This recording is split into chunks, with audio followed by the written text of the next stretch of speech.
Hi everyone, मैं हूं आप सभी का अपना प्रशांत भैया और लेकर आ गया हूं रैपिड रिवीजन क्लास 9 का अगला चैप्टर जिसका नाम है वर्क एंड एनर्जी। एक बड़ा ही इंटरेस्टिंग चैप्टर। आज हम इसको फटाफट से 15 से 20 मिनट के अंदर रिवाइज करने वाले हैं। अगर आपको इस चैप्टर को एकदम डिटेल में पढ़ना है ना, तो ऑलरेडी इसकी एक वन शॉट वीडियो में बना चुका हूं जिसके अंदर 1.5 घंटे के अंदर ढेर सारे सवाल मैंने सॉल्व कराए हैं। बट आज हम फटाफट रिवीजन करने वाले हैं और वो भी पीके भैया के स्टाइल में। तो याद रखना, वाई टू फियर व्हेन पीके भैया इज हियर। और चलो फटाफट से रिवाइज करना स्टार्ट करते हैं। आई होप एक नोटबुक और पेन लेकर आ गए होंगे। चलो स्टार्ट करते हैं। सबसे पहले चैप्टर स्टार्ट होता है वर्क यानी काम। वर्क डन क्या है? तुम बोलोगे कि भैया हम हमारी मम्मी ने बोला कि जा बेटा दूध लेकर आ, तो हम दूध लेने गए, हमने काम करा। मैंने कहा बिल्कुल करा। भैया हम पढ़ाई कर रहे थे तो हमने वर्क करा। मैंने कहा नहीं नहीं नहीं नहीं, फिजिक्स की भाषा में जब तू पढ़ाई कर रहा है तो तू वर्क नहीं कर रहा है। ये क्या है? अब मैं समझाता हूं कैसे। फिजिक्स की भाषा में वर्क डन क्या होता है? When a force is applied and it produces a motion in a body. याद रखना, work is done when the force causes displacement in the direction of the applied force. यानी work done कब होगा? जब force लगेगी और displacement होगा। और एक लाइन बड़ी इंपॉर्टेंट है और ये लाइन लिखना मत भूलना, when displacement is in the direction of the applied force, यानी उसी डायरेक्शन में डिस्प्लेसमेंट होना चाहिए। Very important. तो फॉर्मूला क्या बन के आता है वर्क डन का? वर्क डन को W से रिप्रेजेंट करते हैं, फोर्स इनटू डिस्प्लेसमेंट। क्या ये फॉर्मूला करेक्ट है? क्लास 9 के हिसाब से करेक्ट है, बट मैं तुम्हें इसके अंदर एक चीज और ऐड करने के लिए बोलता हूं जो कि है कॉस थीटा। भैया कॉस थीटा क्या होता है? बड़ी क्लासेस में पढ़ोगे, बट अभी के लिए मैं बस एक शॉर्ट चीज बता रहा हूं। मेरे लिए तुम 3 वैल्यूज को याद कर लो। कॉस 0 डिग्री की वैल्यू होती है 1, कॉस 90 डिग्री की वैल्यू होती है 0 0, और कॉस 180 डिग्री की वैल्यू होती है -1। बस ये 3 वैल्यू को याद कर लो। अब इससे हमारा क्या फायदा? बहुत फायदा है। देखो ये जो एंगल है ना, 0 डिग्री, 90 डिग्री और 180 डिग्री, ये angle between force and displacement है। ठीक है। अब सोचो, अगर मैंने इस बक्से में फोर्स लगाई और डिस्प्लेसमेंट यही हुआ। देखो फोर्स भी यही लग रही है, डिस्प्लेसमेंट भी यही हो रहा है, तो एंगल कितना बन रहा है? अरे बोल दे भाई, 0 डिग्री, है ना। और फॉर्मूले के हिसाब से F S cos theta, cos 0 की वैल्यू 1 होती है, तो फाइनली फॉर्मूला बन जाता है एफ इंटू एस। अब आता है एक बड़ा इंपॉर्टेंट एग्जांपल, कुली भैया, है ना। और ये पूछे भी जाते हैं, जो कुली होते हैं ना, जो रेलवे ट्रैक्स पे होते हैं, तो कुली भैया अगर सामान को ऐसे पकड़ के चल रहे हैं और वो आगे बढ़ रहे हैं, वो आगे बढ़ रहे हैं, तो उन्होंने कितना वर्क करा? तो तुम खुद सोचना। मान लो एक कुली है, ठीक है, कुली है, इसने एक सामान को पकड़ा हुआ है। ये फोर्स तो इस डायरेक्शन में लगा रहा है, ऊपर, फोर्स ऊपर लग रही है ना, ऊपर। वो चल कहां रहा है? वो चल यहां रहा है। फोर्स ऊपर लग रही है, वो चल यहां रहा है ना। तो डिस्प्लेसमेंट कहां हो रहा है? यहां पर। एंगल कितना बन रहा है? 90 डिग्री। और 90 की वैल्यू, cos 90 की वैल्यू 0 होती है, यानी कुली ने जो वर्क करा वो 0 0, एकदम 0। बात समझ में आई? इस वजह से मैं बता रहा था। अब यहां पर एक और एग्जांपल मैं देता हूं नेगेटिव वर्क डन का। इमेजिन करो, मैं अपनी लेजेंड ऑल्टो को ड्राइव कर रहा हूं, वो भी 200 किलोमीटर प्रति घंटे की रफ्तार से, ठीक है, 200 किलोमीटर प्रति घंटे की रफ्तार से। अब मैं ब्रेक मारता हूं, है ना। ब्रेक फोर्स तो पीछे की तरफ लगा रहे हैं, ब्रेक्स फोर्स तो पीछे की तरफ लगा रहे हैं, बट गाड़ी अचानक से तो रुकेगी नहीं, डिस्प्लेसमेंट होगा। डिस्प्लेसमेंट इस डायरेक्शन में हो रहा है, ठीक है। अब मुझे बताओ एंगल कितना है? इन दोनों के बीच का एंगल है 180 डिग्री। यहां पर वैल्यू यूज होगी -1।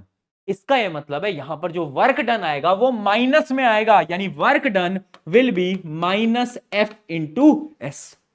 समझे बात को? इसको हम नेगेटिव वर्क डन बोलते हैं। ये बहुत बड़ा कॉन्सेप्ट है, इसी से बहुत सारे सवाल आते हैं, अभी मैं क्वेश्चन दिखाऊंगा अभी, ठीक है। अब कुछ और बातचीत कर लेते हैं कि इसका यूनिट क्या होता है। तो वर्क डन का जो यूनिट होता है, वैसे बेसिक यूनिट तो तुम समझ ही गए होगे। इसका यूनिट है भैया न्यूटन, इसका मीटर, तो यूनिट हो जाएगा न्यूटन मीटर, है ना। बट एक और यूनिट होता है जिसको हम बोल रहे होते हैं क्या? जूल। जूल वर्क का यूनिट क्या है? जूल। और याद रखना, work done is a scalar quantity. Direction जरूरी नहीं है, सिर्फ मैग्नीट्यूड जरूरी है। अब सवाल आता है, define 1 joule of work. 1 joule work हुआ है, डिफाइन कर दो। कैसे डिफाइन करोगे? 1 joule of work is done when a force of 1 Newton causes the displacement of 1 meter along the line of action of the force।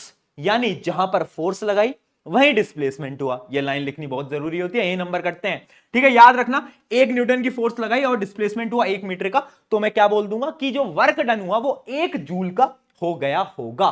क्या ये बात clear है? समझ आया? बहुत प्यारा कॉन्सेप्ट था, बहुत ज्यादा इंपॉर्टेंट कॉन्सेप्ट था। चलिए अगले कॉन्सेप्ट की तरफ बढ़ते हैं। अब यहां पर मैं कुछ बहुत बेसिक क्वेश्चन आपके लिए लेकर आया हूं, जैसे कि अगर आपको फोर्स गिवन है, फोर्स 7 न्यूटन है, डिस्प्लेसमेंट हमें ये गिवन है और गिवन है सेम डायरेक्शन, तो आंसर कैसे निकालोगे? दोनों को बस मल्टीप्लाई कर लोगे, क्योंकि सेम डायरेक्शन गिवन है, तो 7 इंटू 8 होता है 56 जूल।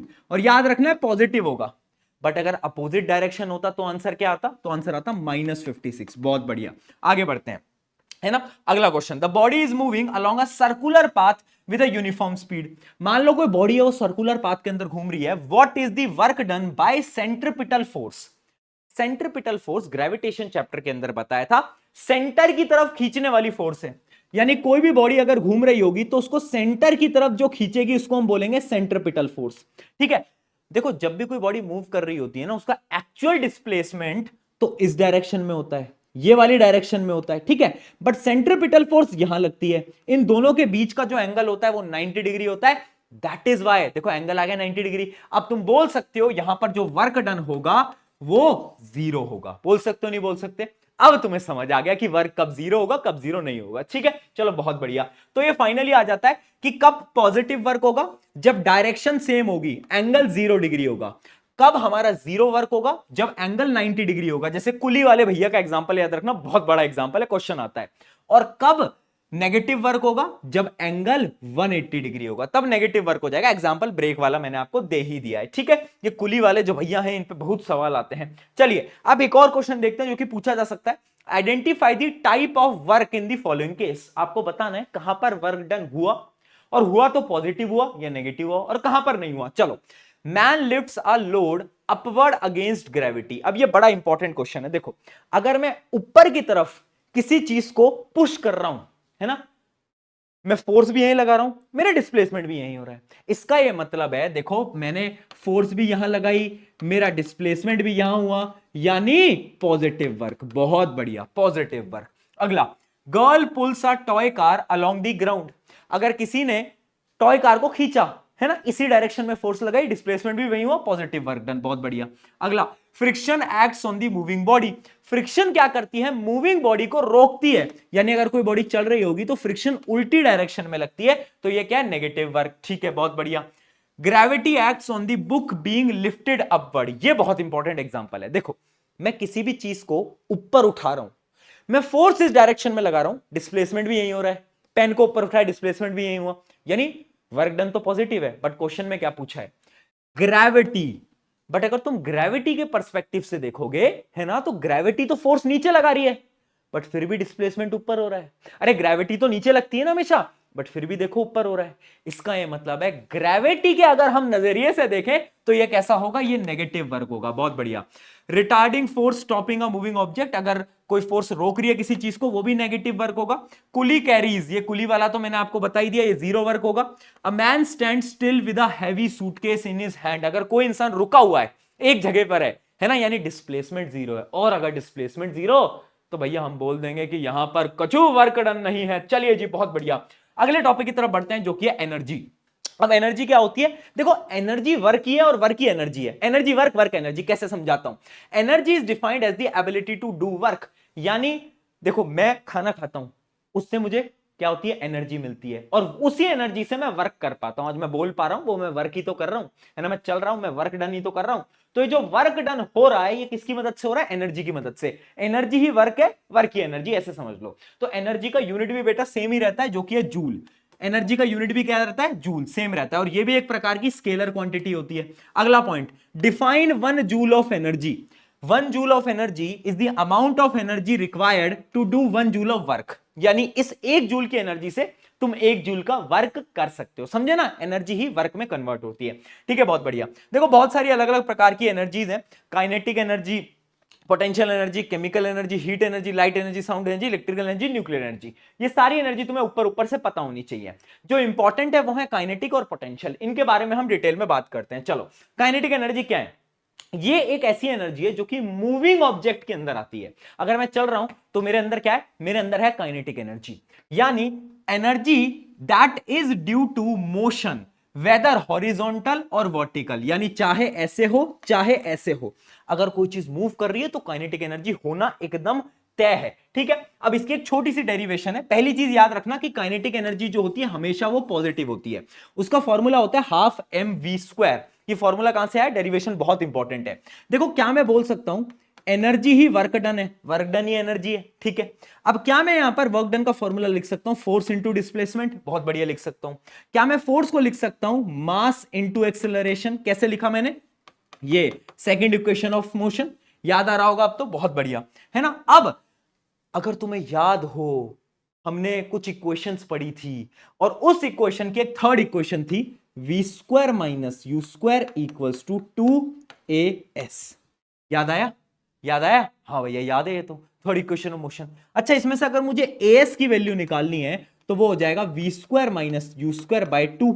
यस और नो? यस और नो? अब इस as की वैल्यू को उठाकर यहां पर फटाफट से पुट कर दो। इस as की जगह इस वैल्यू को पुट कर दोगे तो ये आ जाएगा v square minus u square divide by 2। ठीक है, अब अगर हम अज्यूम कर लें कि जो इनिशियल वेलोसिटी थी किसी भी ऑब्जेक्ट की वो जीरो थी, हमने अज्यूम कर लिया, तो u की वैल्यू जीरो हो जाएगी, तो फाइनली आंसर आ जाएगा हाफ एम वी स्क्वायर। और यही फॉर्मूला होता है काइनेटिक एनर्जी का। ठीक है, बहुत बढ़िया बहुत बढ़िया, ये तो काइनेटिक एनर्जी का हो गया। अब यहां से एक और इक्वेशन बन के आती है, ध्यान से समझना। अगर जो इनिशियल वेलोसिटी थी वो जीरो नहीं थी तो फॉर्मूला क्या था? तो फॉर्मूला ये था। ठीक है, अब एक बार इस फॉर्मूले को अगर मैं ध्यान से देखूं, ध्यान से देखना, इसको मैं उठाकर यहां लिख रहा हूं बेटा, इसको मैं लिख सकता हूं half m v square minus half m u square. ठीक है, क्या ये वर्क डन है? क्या ये एनर्जी है? बहुत बढ़िया। अब एक बात मुझे बताओ, हाफ एम वी स्क्वायर क्या है? Final kinetic energy. ये क्या है? Initial kinetic energy. तो क्या मैं यहां पर लिख सकता हूं कि work done is equals to the change in kinetic energy? क्या ये बात तुम्हें समझ में आई? Work done is the change in kinetic energy, final kinetic energy minus initial kinetic energy. बहुत बढ़िया, और इसी को हम बोलते हैं वर्क एनर्जी थ्योरम। क्या बोलते हैं बेटा? Work energy theorem. Work energy theorem क्या बोलती है? थ्योरम याद रखना, इसके अंदर एक स्टेटमेंट आप पढ़ना, states that the total work done by the sum of all forces acting on a particle is equal to the change in its kinetic energy। यानी जितना भी चेंज होगा काइनेटिक एनर्जी में उतना ही वर्क डन होगा। तो ये डायरेक्टली फॉर्मूला याद रखना, ये स्टेटमेंट याद रखना, इस पे बहुत प्यारे प्यारे सवाल आते हैं। चलो कुछ क्वेश्चन देखते हैं। पहला question, car weighing 100 kg and traveling at 30 meter per second stops at the distance of 50 meter deaccelerating uniformly, what is the work done? अब आपको वर्क डन निकालना है, या तो आप वर्क डन का पूरा फॉर्मूला लगाओ, फोर्स इनटू डिस्प्लेसमेंट निकालो, ये सब करोगे, या तो एक और तरीका है। क्या तरीका है? According to the work energy theorem, work done is the change in kinetic energy. अब देखो फाइनली गाड़ी रुक चुकी है, यानी जो फाइनल काइनेटिक एनर्जी होगी वो तो शून्य होगी क्योंकि गाड़ी रुक चुकी है, वेलोसिटी जीरो है। और इनिशियल काइनेटिक एनर्जी कितनी होगी? Initial kinetic energy half into mass कितना है m, जो कि है 1000 इनटू, अरे बोलो, ये वेलोसिटी इनिशियल वेलोसिटी थी, इसका स्क्वायर, यानी ये हो जाएगा 900। ठीक है, तो ये आ गया इनिशियल काइनेटिक एनर्जी। अब तुम वर्क डन डायरेक्टली निकाल सकते हो, जो कि है final kinetic energy minus initial kinetic energy, यानी यही है तुम्हारा वर्क डन। बस इसके ऊपर एक नेगेटिव का साइन लगा लेना, समझे बात को? अरे फाइनल माइनस इनिशियल, इसलिए माइनस आ गया। बहुत सिंपल है, और ये जो थ्योरम है इससे बहुत सारे क्वेश्चन आते हैं, आपके पेपर के अंदर भी आपको दिखेंगे। एक क्वेश्चन देखते हैं, if the velocity of the body is doubled and its mass is reduced to the half, then what will be the change in kinetic energy? अगर बॉडी की वेलोसिटी को डबल कर दिया है, ठीक है, वेलोसिटी को डबल कर दिया है और मास को क्या करा है? मास को हाफ कर दिया है ना, तो नई काइनेटिक एनर्जी क्या होगी? तो काइनेटिक एनर्जी का फॉर्मूला होता है बेटा हाफ इंटू नया m क्या है? नया m क्या है? m/2 इंटू नया v क्या है? 2v, है ना, इसका स्क्वायर। इसको अगर आप थोड़ा बहुत सॉल्व करोगे बेटा तो आ जाएगा हाफ इंटू 2mv स्क्वायर। ठीक है, हाफ इंटू 2mv स्क्वायर, और सॉल्व करोगे तो mv स्क्वायर आ जाएगा। पहले काइनेटिक एनर्जी थी हाफ mv स्क्वायर, पहले काइनेटिक एनर्जी थी हाफ mv स्क्वायर, अब आई mv स्क्वायर, यानी पहले के कंपैरिजन में डायरेक्टली क्या हो गई बेटा? डबल हो गई, दिख रहा है, डायरेक्टली डबल हो चुकी है। बहुत बढ़िया, तो ऐसे क्वेश्चन आ जाते हैं। चलो अब आते हैं अगली एनर्जी की तरफ, जो कि है पोटेंशियल एनर्जी। पोटेंशियल एनर्जी कहां से आती है? कोई भी चीज अगर ऊपर जाएगी, है ना, हाइट मिलेगी, तो उसके अंदर एक एनर्जी आएगी। अगर इस पेन को ऊपर लेके जाऊंगा, या फिर किसी चीज को स्ट्रेच करोगे, जैसे वो अर्जुन तीर कमान को ऐसे खींच के छोड़ता है ना, तो क्या है? Potential energy. ठीक है, the energy in the object due to its position, properties और the force acting on it, it allowed the object to do more work. यानी या तो खींच रहे हो या तो पोजीशन में बदलवा कर रहे हो, यानी ऊपर लेके जा रहे हो। ठीक है, तो उसको हम क्या बोलते हैं, पोटेंशियल एनर्जी। हमारे काम की जो पोटेंशियल एनर्जी है वो है ग्रेविटेशनल पोटेंशियल एनर्जी। यानी जब आप किसी भी चीज को ऊपर लेके जाते हो तो उसके अंदर एक पोटेंशियल एनर्जी स्टोर हो जाती है, जिसको हम बोलते हैं ग्रेविटेशनल पोटेंशियल एनर्जी। उसका फॉर्मूला होता है mgh। क्या होता है, mgh। बस अब इसकी एक छोटी सी डेरिवेशन है, डेरिवेशन नाम की है, वैसे पूछी नहीं जाती बट मैं आपको बता देता हूं। इमेजिन करो किसी भी चीज को अगर आपको यहां से लेकर यहां तक उठाकर ले जाना है और यहां पर जो हाइट है वो h है। ठीक है, तो आपको कितना वर्क करना पड़ेगा, ये बताओ कितना वर्क करना पड़ेगा। वर्क होगा फोर्स इंटू डिस्प्लेसमेंट, और डिस्प्लेसमेंट तो हाइट ही है, डिस्प्लेसमेंट तो हाइट ही है।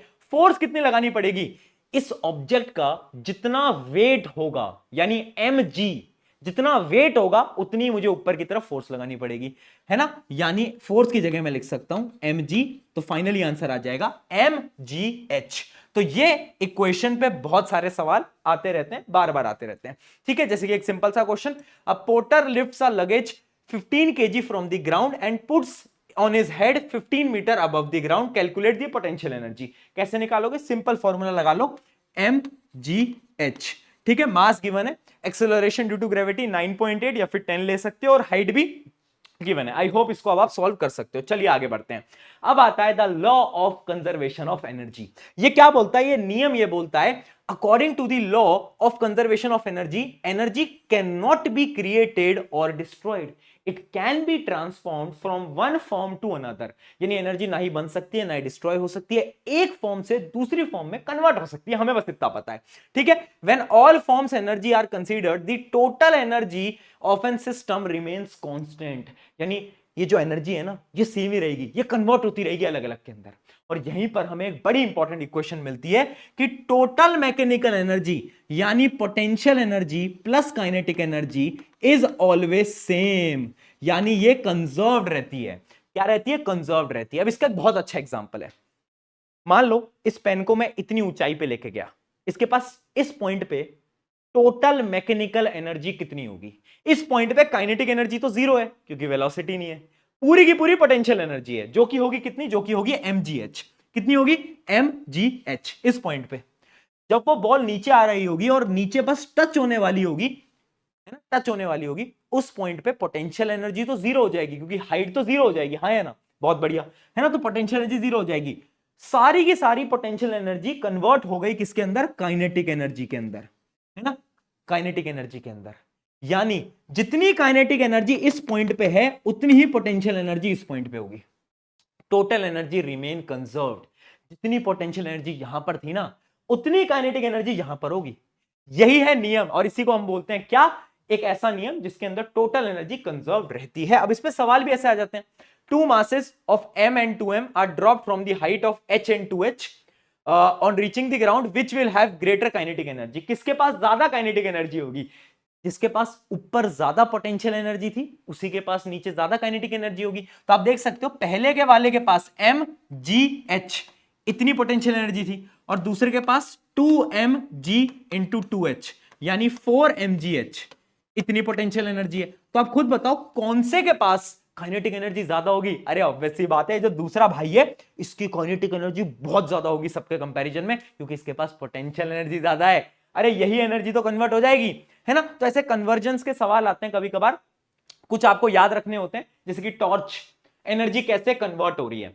टॉर्च के अंदर होती है बैटरी, बैटरी में होती है केमिकल एनर्जी, वो केमिकल एनर्जी इलेक्ट्रिकल एनर्जी में कन्वर्ट होता है, और वो इलेक्ट्रिकल एनर्जी लाइट एनर्जी के अंदर कन्वर्ट होती है। ठीक है, लाइट एंड हीट एनर्जी के अंदर। अगर मैं पेंडुलम की बात करूं तो पेंडुलम के अंदर क्या होती है, काइनेटिक एनर्जी होती है। ठीक है, वो काइनेटिक एनर्जी पोटेंशियल एनर्जी, देखो kinetic energy potential energy, kinetic energy potential energy, ठीक है, वापस से काइनेटिक एनर्जी में से कन्वर्ट होता रहता है। लाउड स्पीकर की बात करूं तो पहले इलेक्ट्रिकल एनर्जी होती है और वो कन्वर्ट होती है साउंड एनर्जी के अंदर। माइक्रोफोन जिससे आप सुनते हो, मतलब जिससे आप बोलते हो, साउंड एनर्जी इलेक्ट्रिकल एनर्जी में कन्वर्ट होती है। ठीक है, जनरेटर, जनरेटर होता है ना, उसके अंदर होती है मैकेनिकल एनर्जी और वो कन्वर्ट होती है किसके अंदर, इलेक्ट्रिकल एनर्जी के अंदर। घरों में बिजली आती है। बर्निंग फ्यूल्स, जो किसी भी चीज को जलाते हो तो chemical energy heat and light energy के अंदर कन्वर्ट होती है। ठीक है, बाकी बहुत सारे एग्जांपल है, सबसे इंपॉर्टेंट एग्जांपल आप याद रखना, हाइड्रो इलेक्ट्रिक पावर प्लांट। देखो हाइड्रो इलेक्ट्रिक पावर प्लांट में ना पानी को ऊपर स्टोर किया जाता है, तो पानी के पास होती है एक पोटेंशियल एनर्जी। वो पोटेंशियल एनर्जी से कुछ टरबाइंस को घुमाया जाता है, यानी वो पोटेंशियल एनर्जी कन्वर्ट होती है काइनेटिक एनर्जी के अंदर, और वो kinetic energy finally electrical energy के अंदर कन्वर्ट होती है। क्या बात समझ में आई? बहुत बढ़िया। ऐसी एक चीज होती है थर्मल पावर प्लांट, वो भी याद रखना। थर्मल पावर प्लांट के अंदर केमिकल एनर्जी होती है, कोयला वगैरह होता है, उसको जलाया जाता है, यानी उससे थर्मल एनर्जी हीट एनर्जी के अंदर कन्वर्ट करते हैं, उससे चीजों को घुमाया जाता है, यानी काइनेटिक एनर्जी में कन्वर्ट होता है, और वो kinetic energy finally electrical energy के अंदर कन्वर्ट होती है। तो ये कुछ इंपॉर्टेंट थे, इसकी पूरी की पूरी पीडीएफ आपको मिलेगी, उसको आप एक बार डिटेल में पढ़ जरूर लेना, वेरी इंपॉर्टेंट। चलिए लास्ट टॉपिक की तरफ बढ़ते हैं, सेकंड लास्ट की तरफ, जो कि पावर। पावर क्या होता है? Power is defined as the rate of doing work, यानी वर्क आप कैसे कर रहे हो, कितने टाइम में कर रहे हो, उसी को पावर बोलते हैं। ठीक है, तो यानी पावर हो जाएगा work done by time taken. बहुत बढ़िया। ठीक है, तो याद रखना पावर का जो यूनिट होता है वो वॉट होता है, वाट नहीं है, वाट वो तो पेपर में लगती है तुम्हारी, ये वॉट है। ठीक है, और डिफाइन 1 वॉट बहुत बार पूछा गया है। 1 वॉट की पावर को कैसे डिफाइन करोगे? जब 1 जूल का वर्क हुआ है 1 सेकंड के अंदर, है ना, 1 जूल का अगर वर्क हुआ है 1 सेकंड के अंदर, तो उस समय पर जो पावर जनरेट होगी उसको हम क्या बोलेंगे? 1 वॉट। बहुत बढ़िया। इसका एक और यूनिट होता है जो कि होता है किलोवाट। तो किलोवाट का मतलब होता है क्या? 1000 वॉट। बहुत बढ़िया, याद रखना ये इसका क्या होता है? यूनिट होता है वॉट। ठीक है जी, बहुत बढ़िया। बहुत बेसिक क्वेश्चन भी आते हैं इसके अंदर। A girl lifts a load 100 newton to the height of 2 metre in 20 second, calculate the power delivered. Power का फॉर्मूला होता है work done by time. Work done क्या होता है? Force into displacement by time. बहुत बढ़िया। अब किसी भी चीज को अगर आपको ऊपर उठाना है, कितनी फोर्स लगानी पड़ेगी? उसके वेट जितनी, यानी एम जी। और कितनी ऊपर उठानी है? हाइट जितनी। और टाइम कितना है? 20 सेकेंड। तो सारी वैल्यूज को पुट कर लेना, आंसर निकाल लेना। तो ऑब्वियस सी बात है, उसका वेट हमें ऑलरेडी गिवन है 100 इंटू 2/20। इसको आप सॉल्व करोगे तो आंसर आ जाएगा 10 वॉट। ठीक है, वॉट जरूर लिखना, यूनिट लिखना बहुत इंपॉर्टेंट है। चलिए अब बढ़ते हैं इस चैप्टर के आखिरी टॉपिक के ऊपर, जिसका नाम है कमर्शियल यूनिट ऑफ एनर्जी। देखो हमारे घरों के अंदर अगर आप पापा से पूछोगे बिजली का बिल जो आता है वो यूनिट्स के अंदर आता है, 200 यूनिट, 300 यूनिट, 400 यूनिट। एक यूनिट का मतलब क्या होता है? हमारे घरों के अंदर इलेक्ट्रिकल एनर्जी काउंट होती है। देखो पावर का यूनिट क्या है? पावर क्या है? Work done by time.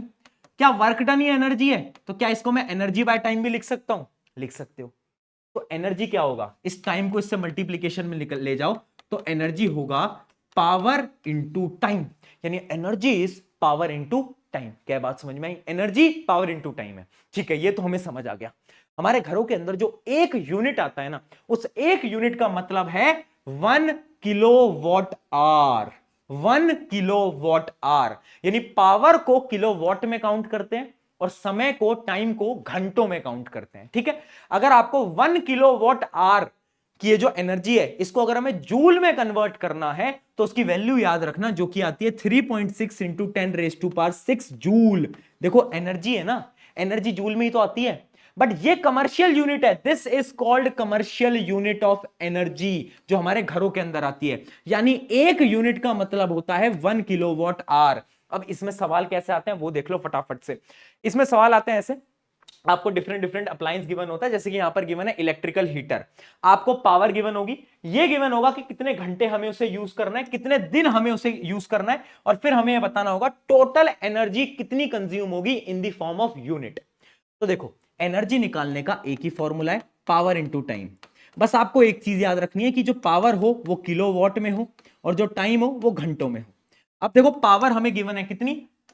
1000 what. अगर इसको किलोवाट में कन्वर्ट करना है तो 1000 से डिवाइड करना, तो ये आ जाएगा 1 किलोवाट। बहुत बढ़िया, तो इसको लिख लो 1 किलोवाट। ठीक है, अब कितने घंटे हैं? तो 2 घंटे डेली गिवन है, हर रोज 2 घंटे चल रहा है। और कितने दिन चल रहा है? 31 डेज चल रहा है ना? कितना चल रहा है? 31 डेज। तो ओवरऑल आ जाएगा ये कितना? 62 किलोवाट आवर, या फिर मैं लिख सकता हूं 62 यूनिट्स। यानी हमारे अप्लायंस ने 62 यूनिट्स की बिजली को कंज्यूम कर लिया है। अब सवाल आता है कि कितने पैसा मुझे भरना पड़ेगा? एक यूनिट की कॉस्ट 6 रुपए है, तो मैंने कितने यूनिट कर लिया? 62। तो मुझे कितना पैसा भरना पड़ेगा? 62 इंटू 6, जो कि हो जाएगा 130। एक मिनट चेक कर लेना, 62 इंटू 6 ये कितना आ जाएगा 636, तो ये आ जाएगा 372 रुपीज। बहुत बढ़िया। तो 372 रुपीज ये आपका आ जाएगा इसका प्राइस। तो ऐसे क्वेश्चन भी बहुत बार पूछे गए हैं। आई होप ये रैपिड रिवीजन आपको पूरा का पूरा समझ आया होगा। यहां पर हो जाता है हमारा ये रैपिड रिवीजन खत्म। कैसा लगा जल्दी से कमेंट में जरूर बताना। शुक्रिया एवरीवन, मैं हूं आप सभी का अपना प्रशांत। मिलते हैं नेक्स्ट लेक्चर के अंदर।